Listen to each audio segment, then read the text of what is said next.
Well, hello, everyone, and welcome to Doing Business in Bentonville. I'm Andy Wilson. I'm the host today of Doing Business in Bentonville, and we're so excited to bring you, and I've got such great guests today, and we're going to get to them in just a moment. But today is a very special day, and I'll tell you why. It's a couple of reasons. First, we're taking this opportunity to honor an individual who has consistently demonstrated exceptional qualities, Cameron Smith. We're going to honor him today. The late Cameron Smith was not only a successful entrepreneur, but he was a significant influencer in our field of work. And I will tell you, he made such influence, and you're going to hear about that from our guest today. And beyond his professional achievements, he was just a great guy. I'm going to tell you, he's just a great guy. And it's exciting today that we're going to share what a great guy he was. He had a positive impact on so many people. In fact, I can say hundreds of people. I'm one of the individuals that he had such great impact on, and we'll talk about that today. The second compelling reason today that we are going to do this is that today is our 100th podcast. Today, we're so excited that Doing Business in Bentonville has done this, and Cameron was one of the co-founders of Doing Business in Bentonville. The milestone provides a wonderful opportunity today as we reflect on the contributions of Cameron Smith. And my two guests today, I want to introduce them today, are Wayne Callahan. Welcome. We're so glad to have you here. And Wayne's the co-founder of Doing Business in Bentonville, and he's also was a major leader in the supplier community. Two great companies, SC Johnson Wax and Heinz Corporation. How many years was all that, Wayne, did you work there? I worked at SC Johnson for 20 years. It was such a fantastic company, a great training company. I started there in my early 20s and later transitioned to SC Heinz to start a second big customer-centered team, and worked 18 years with them. Two fantastic companies. Congratulations on your career. And you're doing a lot of other things today, Wayne. And I will tell you, we're friends. And I appreciate the influence you've had in my life, and we're so glad you're here today. Our second guest is Eric Howerton. Eric, welcome. Thanks, Andy. Good to be here. You know, I was thinking about what I'm going to write about you. But Eric, it's not important. You know, I'll contribute. The great things I can say about Eric. He was co-founder and chief growth officer for Watt Spider, a technology company that he's later sold. And, you know, Eric is also an entrepreneur, so it took him about 5 minutes after he sold that company to do something else. And he is actually a founder and owner of Podcast Videos. We are in that studio today. Yeah, we're here right now. We are. Thanks for the ad plug, Andy. You bet. Appreciate that. Both of these individuals, though, have shaped our industry. So good to have you, Eric, here. You know, we've been talking about doing this for a while, and now you're here, and Wayne, so good to have you here. Now, what we're going to do is we're going to talk about our friend Cameron Smith a bit, because he has, as I mentioned earlier, such great influence in our lives and our community and this field of business that we're in. And Wayne, we're going to begin with you. You've known Cameron for over 30 years. Well, both of you all worked together. You met very early on in your career and early on in his career. Talk to us about that. Andy, first of all, I'm honored to be here on the 100th podcast, and also a podcast that's focused on a dear friend and a great community minded person like Cameron. He was an amazing guy, and I'm sure we're going to talk a lot about that today. My connection with Cameron came through the supplier community, but just to briefly tell you, in about 1989, I started the business team for SC Johnson, but it was in Racine, Wisconsin. So things have come full circle. It was a virtual team then, and then it just became apparent to do the kind of service and stay focused on the business the way we wanted to. I moved to Northwest Arkansas to start our on-the-ground business team in 1992. And there were a lot of other consumer products companies beginning to do that at the same time. I say that because it's kind of important as I parallel the scenario with Cameron. My team was just getting going, and a lot of teams were just getting going, and we were both developing talent from our own companies and bringing them in, and we were also looking in the marketplace for talent. And so you may or may not know, in 1994, Cameron and Monica were married. And when they were married, they moved to Fort Smith, Arkansas. And in 1995, Cameron started his new company as a recruiter to focus on jobs in Arkansas. And why I say that is I was even talking to his wife, Monica, yesterday, who I dearly love. And she reminded me that, he was a recruiter in California, but he primarily recruited pharmaceutical and other jobs, nothing in consumer products. So I received a cold call from him in about 1995 when he first started, and I didn't know who he was, and we struck it up, a great conversation. We decided to meet. We continued our dialogue, and I began to really rely on him for his thought and his input on the industry, and certainly he listened to me as kind of culture I was trying to build. So why did that matter? Well, it mattered because, our personal relationship grew because Cameron knew literally nothing about retail and consumer products. And I knew nothing about the recruiting industry. It made for a great dialogue. We learned from each other. We had so much fun together. So that was 95. Yeah. And that continued. And we, honestly, he helped me build an amazing team. SC Johnson won Vendor of the Year 7 times. I'm not sure many companies have done that. And it was the team, it was the resources, it was the culture. But each year I kept telling Cameron, he needed to focus more on consumer products, and he needed to move from Fort Smith to Rogers. And finally, in 2003, they moved to Rogers. That's wonderful. So that's great. Now, Eric, you have always, so cool. as long as I've known you, Eric, you have surrounded yourself with great people.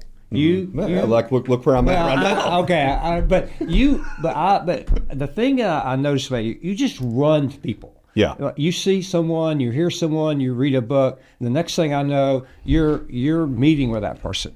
And that's a great attribute. Tell us about when you ran the Cameron Smith. How did that happen? Yeah, so it's funny when you're telling that story because I can just picture Cameron headhunting Wayne.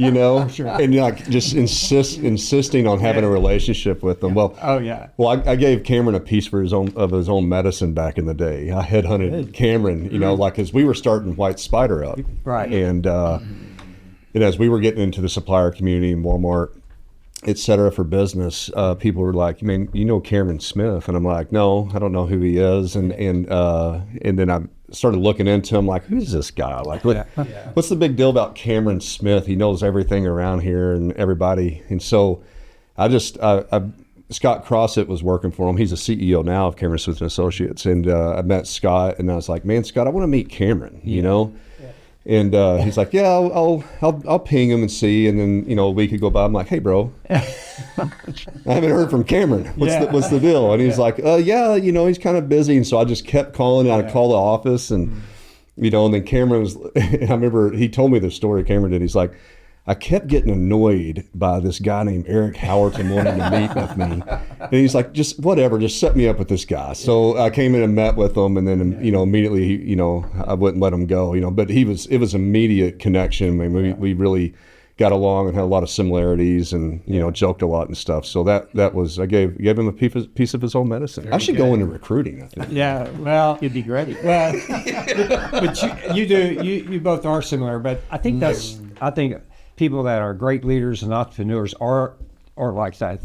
They run to things so they can learn and grow and develop and get better. They never stand still. You never stand still. Wayne never stands still. And that's a sign of great leadership. And again, like, it's so awesome to be talking about him today as we think about Cameron and our audience. And we have guests now, over 100 countries that view this. We're over 200 a day people viewing DBB. Thank you very much to our guests.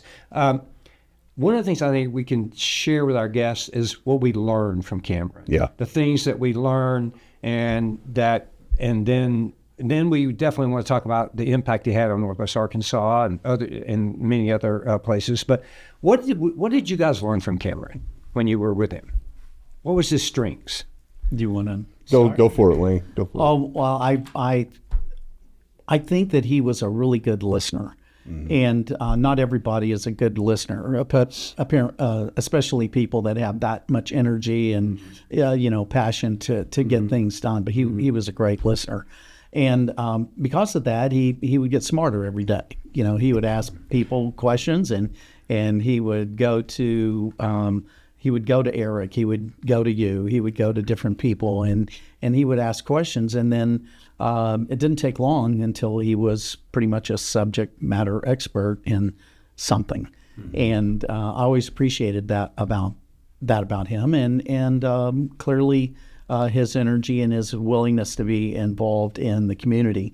I can remember when I was in the Chamber of Commerce and working my way through. I was chairman there for a while, and Cameron saw that I was involved in Chamber of Commerce, and he says, I want to get involved in the Chamber of Commerce. And so we got involved in the Chamber of Commerce, and it was like that. He would see people involved in things that then he would understand the impact they were having on the community, and he would say, I want to contribute. I want to be a part of that.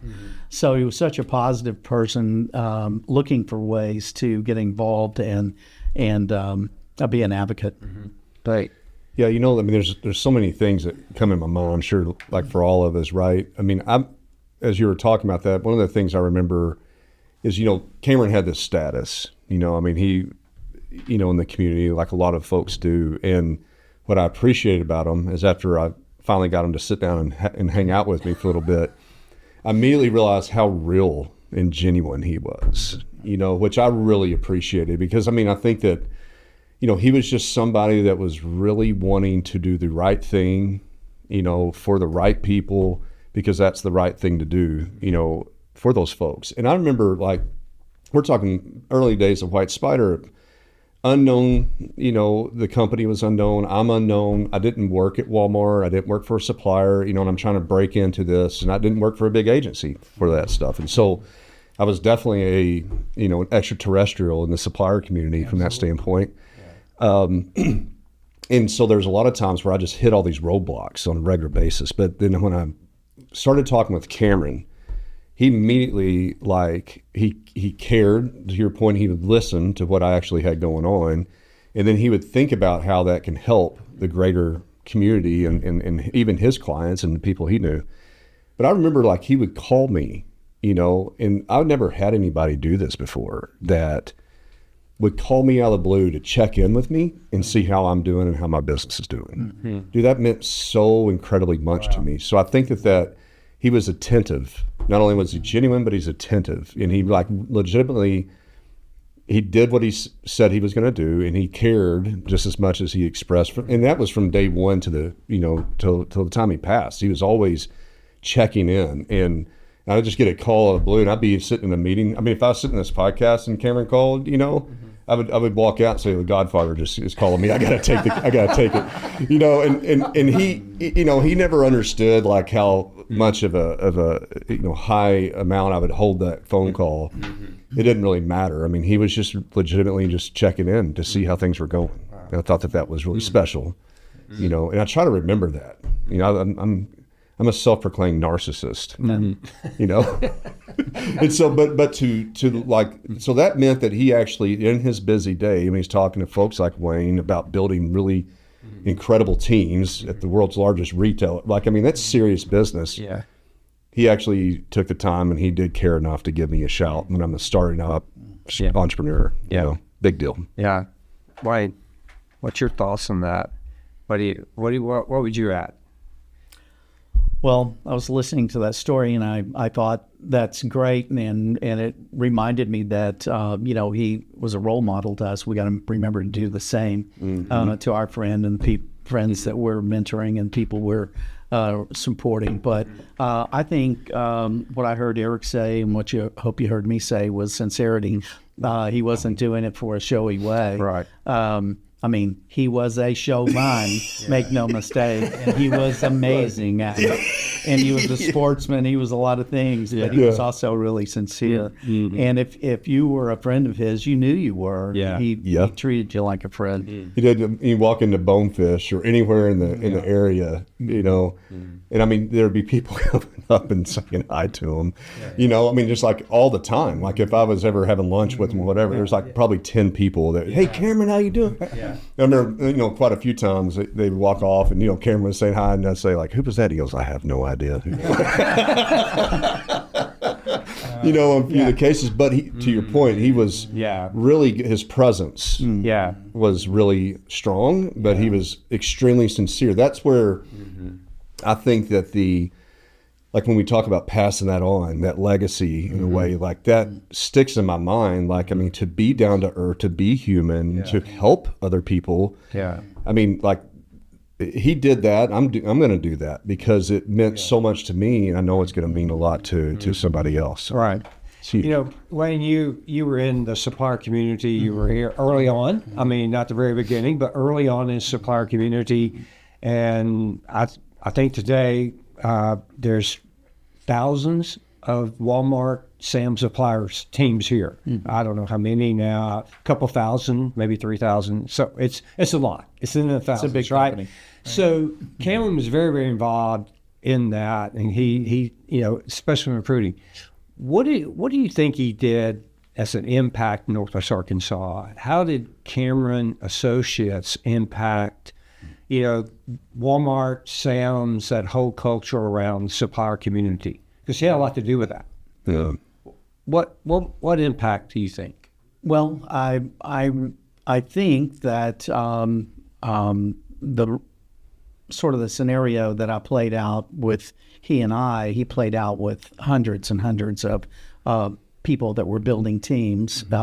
Maybe it was 1, 2, or 3 in the beginning, and then it became 50, and then it became 100. And how many teams there are, I'm not sure. But he was smart enough to build a trusted reputation with the supplier community and people that were in roles that were going to be making choices on people that would be a part of their team. Cameron did a nice job of understanding the cultures of companies, and it was easy for him to talk about this is kind of the makeup of this company, and here's how someone might fit into this type of organization. So I think one of his contributions to the supplier community was having a dashboard type view where he could step back and say, this person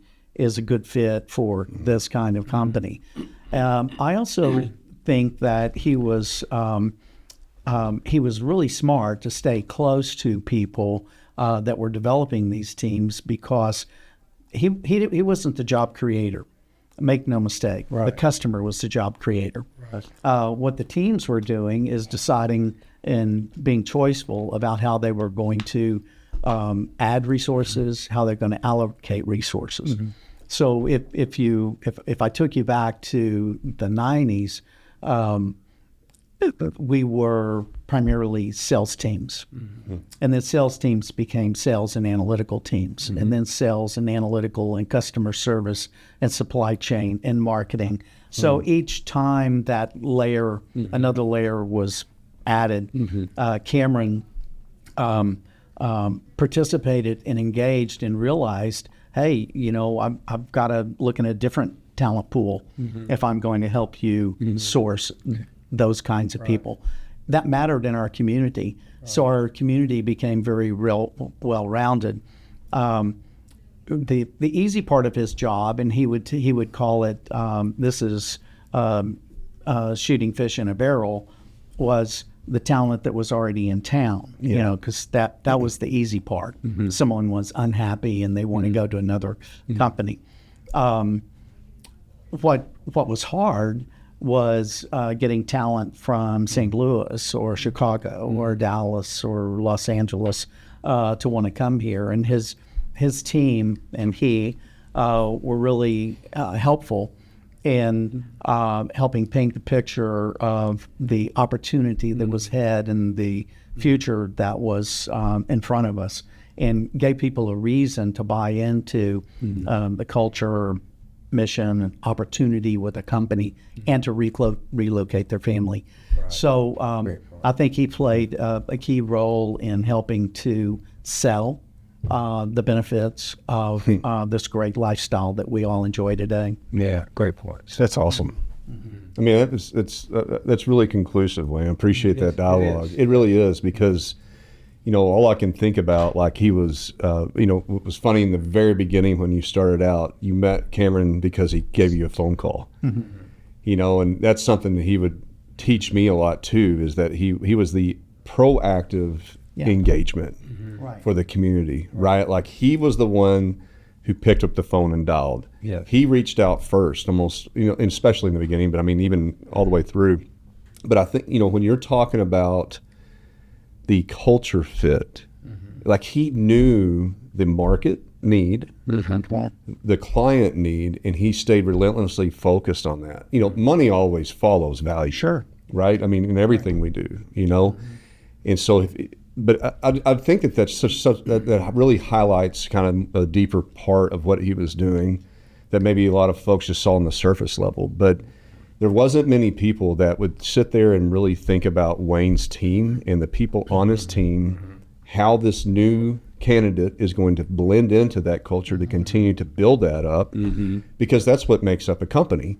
Right. Like, I mean, I think that, you know, and I remember him discussing it, like, it was always a deeper level than recruiting, right? It was team building. It was culture creating, you know, and his mindset on that, thank goodness he had that, because I think we can look in our area today and look at the suppliers, the agencies, Walmart, I mean, Sam's, everybody, there's this culture that's going on. Like, we have this precedence of, we work together, you know, great places to work, and we're all, you know, there's more of a team mentality, I think, than I know. I've experienced a lot of folks that have come from outside the area, and they have a hard time, and I know I'm kind of getting to a little bit of a bigger discussion here, but they have a hard time coming into there and doing business in Bentonville, because there is a team culture that's actually developed here that's taken a few decades to build. Yes, absolutely. And I think that, to the point you're making, like, Cameron was a significant contributor to. Can I just make one point that doesn't get made a lot, and that is he also carried that on into his own business.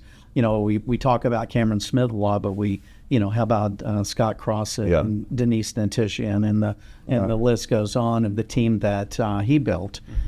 He has family members there. He has, it was a very, very tight team that has stood the test of time as well. And I think I'd be remiss if I didn't call out the success he had building that team. 100%. Absolutely. Well, these are such great points. And, you know, not only did Gus did such a great job talking about his business and his leadership, and you know, just a few words that you all have talked about. I just want to remind our viewers again. We talked about that he's a learner. Yeah. Always a learner. Yeah. Always curious. Curious. Exactly. That's it. I think great leaders have to be curious. Yeah. For Cameron Smith to land in Fort Smith, Arkansas, and come to Northwest Arkansas way back when it was not what it is today, and it was great then, it's greater now. Yeah. And but for him to not know a thing about the business, and I think that's a great point. And I hope our viewers need to understand that, you know, it's your career. He was in a career, he changed, and you helped him with that, Wayne, because he was curious. Yep. And he learned every day, and he connected with people I love what you said about him checking in. Mm-hmm. He checked in with a lot of us. You didn't know how many he checked in every day, Right. but he checked in with a lot of us. I know he checked in with me from time to time, and it was so helpful to Yep. me because maybe I'm having a rough time, and he realized I may be having a rough time. Yep. He thought about that. That's why he checked in. Yep. And I would love to see his check-in list. I'm sure it's long. I mean, can you imagine? You said he was a change maker. Yeah. Each of you are. I mean, and Eric, I get to work close with you, and I know that you're a change maker. Mm-hmm. You see something, you change it. Mm-hmm. You work on it. You change it. That's hard work. You pushing upstream doing that. And in doing that, he was very involved in the community. There's things that you all that we know. So talk about some of the things he did in the community that we know about. Yeah, I mean, to me, that's one of the more impactful things that I learned from Cameron was how significant it is to give back. I mean, I think that we all fundamentally are taught or innately have that feeling, like we know to contribute and give back to society and culture and community and family. But I didn't realize like how A, significant it was, and then B, how much actionable work that it took to do that. Right. And so like I remember he would coach me in like where how I would go about it. I would watch and see what he was participating in, which was a plethora of things. Before that, it's like, just do one thing, right? It's what maybe a lot of folks would say, just do one thing and go deep with it. But he had a different mentality. It was kind of go deep with a lot of things. And that was encouraging for me because I knew that I could, like, that someone else is doing it. I can definitely do that. It's what I want to do, right? Is to have a little bit of a broader impact. And watching him do that, and then how he was participating in it, how much he cared, and then literally about every conversation that I'd ever had with him, the topic of community philanthropy was always present. He was at every single event, and he drove the participation in events. He would call you and ask, if he invited you to an event. You're not getting away with it if you said, yeah, I can be there. Like you're going to show up because he's going to make sure you're coming. And so like a lot of these things, like when you're trying to have in an in-person event at some of these types of charitable events, it's really important for the charity that a lot of people show up. Right? That's so significant. That's a way to give back. But Cameron had a table of 8. You can guarantee you his table was never sitting empty. Because he was checking in, but he knew it meant so much to the charity. Yeah. He also knew it meant a lot to those individuals. If you can get them there and sit down and participate, I mean, that was a big deal. Yeah, it was. Yeah, comments? Maybe I'll just call out one, because Eric's involved in it too, but, and from the very beginning, I was involved, even before I moved here, with the Cancer Challenge. It was called the Phillips Classic, and then it became the Cancer Challenge, and I became the chairman of that. We got really involved. I was deeply involved in the organization for years and years. And Cameron, it's one of those things, like you said, Eric, he said, I want to get involved in that. And it became personal because he had, the last 10 years he dealt with cancer. And I guess the reason I wanted to bring up Cancer Challenge is he got involved. But he didn't just get involved. He got involved both personally. He shared personal things that not many people are willing to share. And he gave his time, and he gave his money, and he gave his attention and support. So Cancer Challenge is another single example of many where he went deep for both his own contribution to the community, but all his personal interest. All right. 100%. It's wonderful to talk about Cameron and his career, his legacy, his impact. He has had all of us and our community. We're better today in Northwest Arkansas and beyond because of Cameron Smith. There's no question about it. Yeah. We're all three better, and everyone he touched, their lives he touched are better today. Yeah. Because of that. What a great leader. Yeah. As you were both talking, I was thinking about, the leader that I had an opportunity to work with is Sam Walton, and Sam would many times growing. I grew up at Walmart, but some of the things that Sam taught us, Cameron also taught us. That's what great leaders do. Now, Cameron is also, and Wayne, along with Cameron, you both are founders of Doing Business in Bentonville. Yeah. Thank you. Okay, thank you very much. Right, Eric? It's awesome. Thank Yeah. you. Because we're here today because of your and Cameron's vision. And the coffee that Eric and I had. Yeah, that's right. Yeah, and the coffee. So let's do this. Let's talk about doing business in Bentonville and talk about and you have such a great story. And let me just say right up front how grateful and honored I am to be part of doing business in Bentonville. And Wayne, you had a lot to do with that, so thank you. You're welcome. I'm humbled by that. And so let's talk about the early beginnings and why, because I think it's very important people understand the history a bit of doing business in Bentonville. And Eric, then let's talk about the future. Okay. Okay, so Wayne, give us a bit about that. Well, I'll bounce around just a little bit about DBB because it's such a fun topic, and hopefully I hit the right highlights. If you want me to dig into something else, let me know. But I do remember that Cameron and a gentleman named Jim Shankle and I, three totally diverse backgrounds. It just had nothing in common, which made it so perfect. Jim still lives in Fayetteville. He's a good friend. And Jim came in the background of Club Corp, like organization, membership, that sort of thing. He had a friendship with Cameron before I did. Cameron actually introduced me to Jim. You know what Cameron did, you know what I do.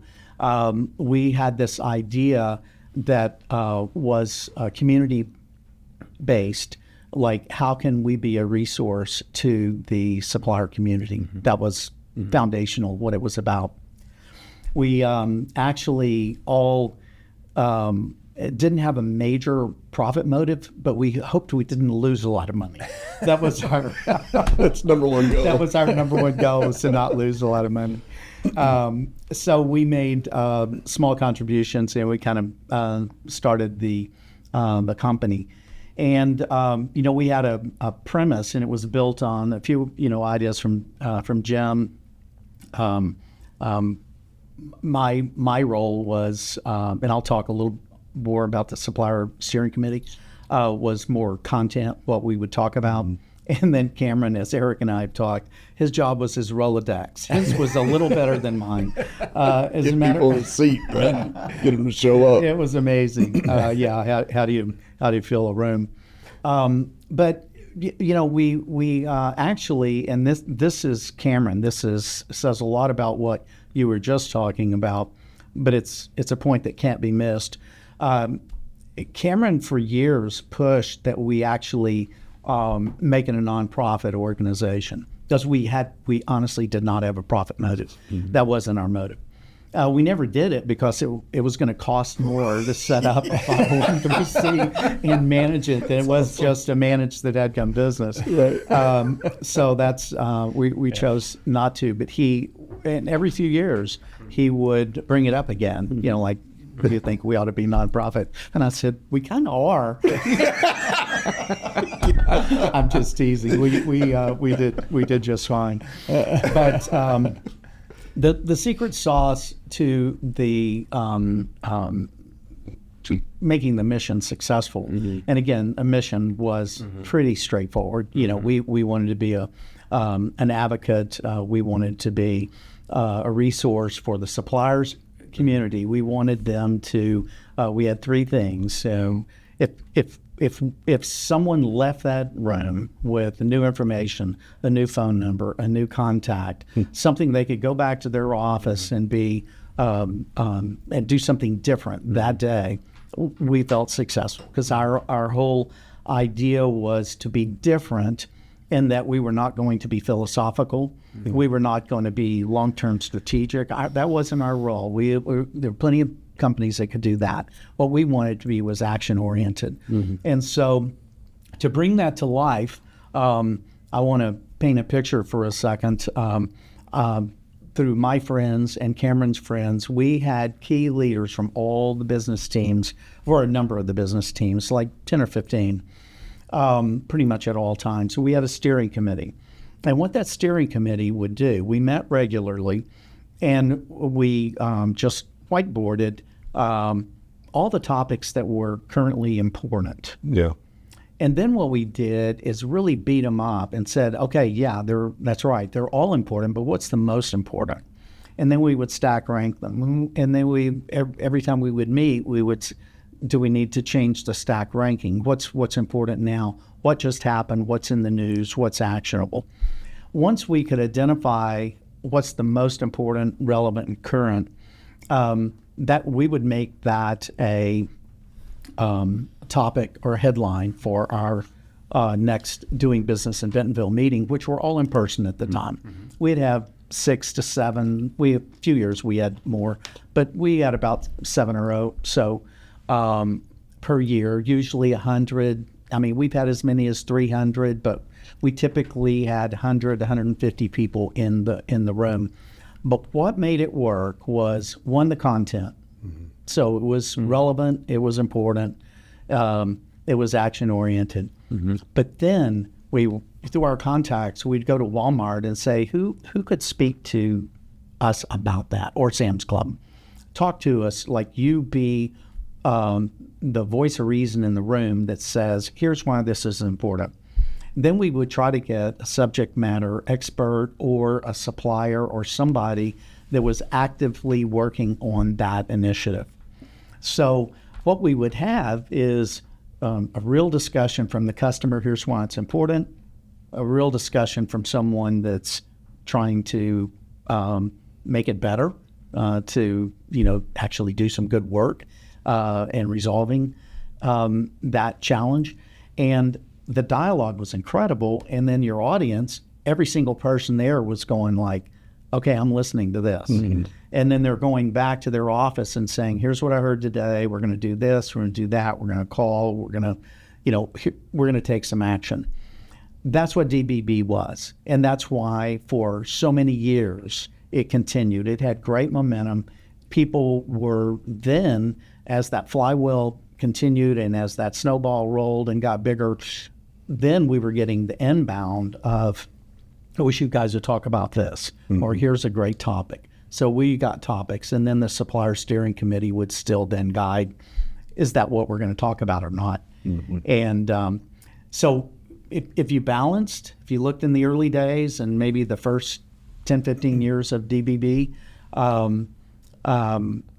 what were the good meetings and what were the just so-so meetings? The so-so meetings was, man, that was really interesting and that was a great presentation. But you knew at the end, they weren't going back. They didn't have a new phone number or contact. They didn't go back to their team to say, look what I picked up something today. Yeah. So what we really tried to focus on was the difference between great information or actionable information. Mm-hmm. And that was an amazing thing. It was an amazing time. And Andy, you were part of that, so thank you very much. Oh, well, thank you. It was an honor. It was. Great job on that. Mm-hmm. That's great. Now, Eric, as we think about the future. Yeah. Okay, so COVID happened. It's a date. Yeah. After COVID, a lot of things changed. Yeah. And we had to stop doing the things live. And I remember one day Eric called me up and touched base, and he said, hey, can we have coffee? We did.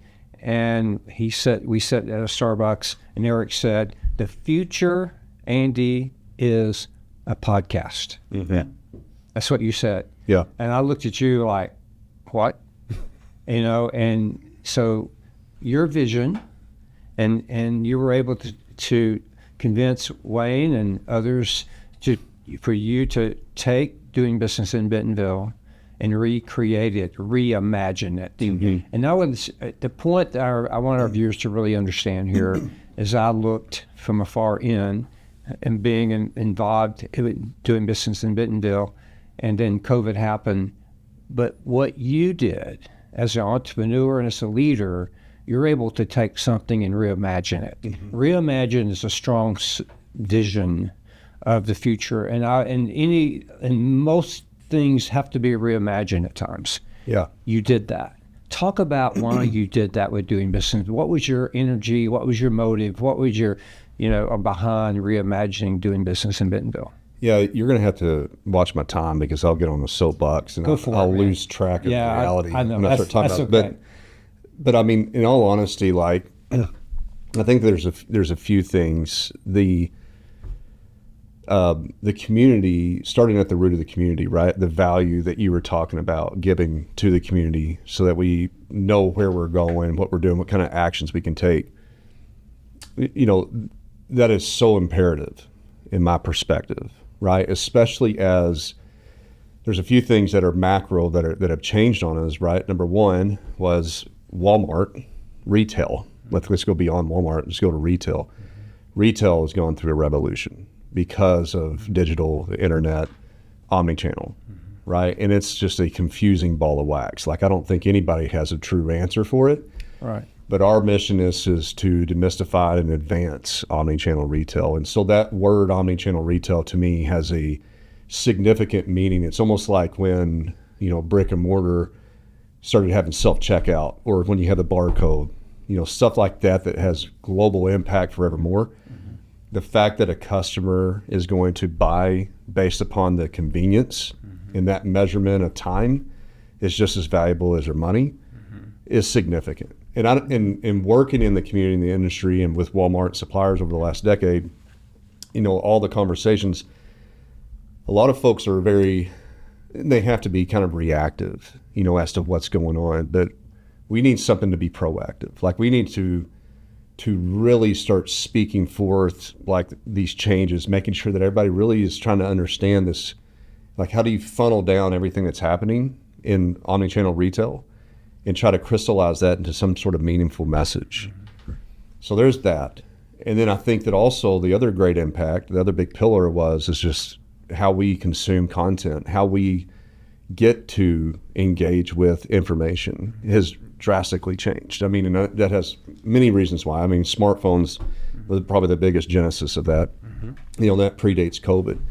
COVID, what I've witnessed and experienced was it just really allowed people to feel very comfortable about being isolated and not having a desire or a reason to engage with other human beings, which was, not a really great experience. I think that anybody can really say that's too terribly positive, but we lost that in a lot of ways. It was impacted, right? And I mean, I think everybody, even from nonprofit events to, games and everything, it took a while to recover. But all COVID did was it just kind of further amplified the fact that the smartphone and the way we engage with the content is extremely diversified. And so we needed a way to get information out and make it, just like an omnichannel retail, extremely convenient for people to access, which is different than just having a in-person event. It's just the consumer behavior has changed on how they consume that. And so, when we were talking, I mean, like, I've just been a big fan of video. I think video is the dominant asset. Still, I think it has at least another 10 years, of being a dominant asset. I don't think that it's even hit its top point right now. So video comes audio, comes written content, comes a lot of ways you can diversify and scale that content. And so when we got DVB and we changed the trajectory, like, we really paused on the in-person events so we could focus on how do we build a foundation based upon video-based content that can scale into written content, scale down to e-newsletters, scale down to social media snippets. And then how do we assimilate and curate all this information that's going on about omnichannel retail, right, which is going across the globe, and being able to take that and funnel it down to where it's digestible and there's a dependable resource on a daily basis, real-time basis, that the supplier community, whether it's here in Northwest Arkansas, which, by the way, the other impact is that doing business in Bentonville is not just for people that live in 30 minutes in the Bentonville area. Right. It's global. We're in 100, folks are watching our content or listening to it or consuming content across 100 countries, like you were just talking about. folks come here, like this is the epicenter of omnichannel retail. Right. That's my perspective and my opinion. And I want to make sure, I want to have a contributing part in ensuring that we continue to lead that charge, because it's not a certain scenario, and there's a lot of threat to it that I don't think that we really gauge, too much. I mean, when we see other retailer boxes on our doorstep because that was more convenient, that's a threat. And I think that kind of going back to Cameron, back to folks like Wayne and you, Andy, the contributions that you've built before that I could step on and stand on your shoulders and build a business and have a good life, because of what y'all done. I want to do the same for the future, in the sense of where, to protect and to accelerate and advance what this omni-channel retail means for us is significant. Yes. And all that, in that future of it, the platform that we have now just allows us to have greater tentacles, both geographically and timely. That's well said. One of the things that when I listen to you or we visit, one of the things I vision now is that when I look at something, I look at how to change it. Yeah. You've created that into me when we talk, because Sam Walton taught us at Walmart, change is the most consistent thing. You live that every day, and you drive to that every day, and that's the exciting thing about omnichannel. It's changing every day. Constantly. And what doing business, Bill, as our mission is that you talked about, we're to demystify